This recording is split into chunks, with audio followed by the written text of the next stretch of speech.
ಕುಂದಾಪುರ ತಾಲೂಕು ಬೀಜಾಡಿಯಲ್ಲಿ ಇಬ್ಬರು ಯುವಕರು ನೀರು ಪಾಲಾದ ಘಟನೆ ನಡೆದಿದೆ. ಶುಭ ಕಾರ್ಯ ನಿಮಿತ್ತ ಬೆಂಗಳೂರು ದಾಸರಹಳ್ಳಿಯಿಂದ ಬಂದಿದ್ದ ಮೂವರು ಯುವಕರು ಬೀಜಾಡಿಯ ರೆಸಾರ್ಟ್ ಒಂದರಲ್ಲಿ ತಂಗಿದ್ರು. ಬೆಳಗ್ಗೆ ಸಮುದ್ರಕ್ಕಿಳಿದಿದ್ದ 4 ಯುವಕರಲ್ಲಿ ಇಬ್ಬರು ನೀರು ಪಾಲಾಗಿದ್ದಾರೆ. ಓರ್ವ ಯುವಕನ ಶವ ಪತ್ತೆಯಾಗಿದ್ರೆ ಮತ್ತು ಮತ್ತೋರ್ವನಿಗಾಗಿ ಹುಡುಕಾಟ ಮುಂದುವರೆದಿದೆ. ಇಬ್ಬರು ಯುವಕರು ಅಪಾಯದಿಂದ ಪಾರಾಗಿದ್ದಾರೆ.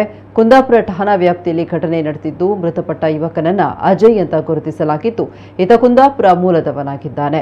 ನೀರು ಪಾಲಾದ ಇನ್ನೋರ್ವನನ್ನ ಬೆಂಗಳೂರು ದಾಸರಹಳ್ಳಿ ನಿವಾಸಿ ಸಂತೋಷ್ ಅಂತ ಗುರುತಿಸಲಾಗಿದೆ. ಈತನ ದೇಹಕ್ಕಾಗಿ ಹುಡುಕಾಟ ಮುಂದುವರೆದಿದೆ. ಜೊತೆಗೆ ಬಂದಿದ್ದ ಮೋಕ್ಷಿತ್ ಮತ್ತು ಶ್ರೀಯಾನ್ ಅಪಾಯದಿಂದ ಪಾರಾಗಿದ್ದಾರೆ.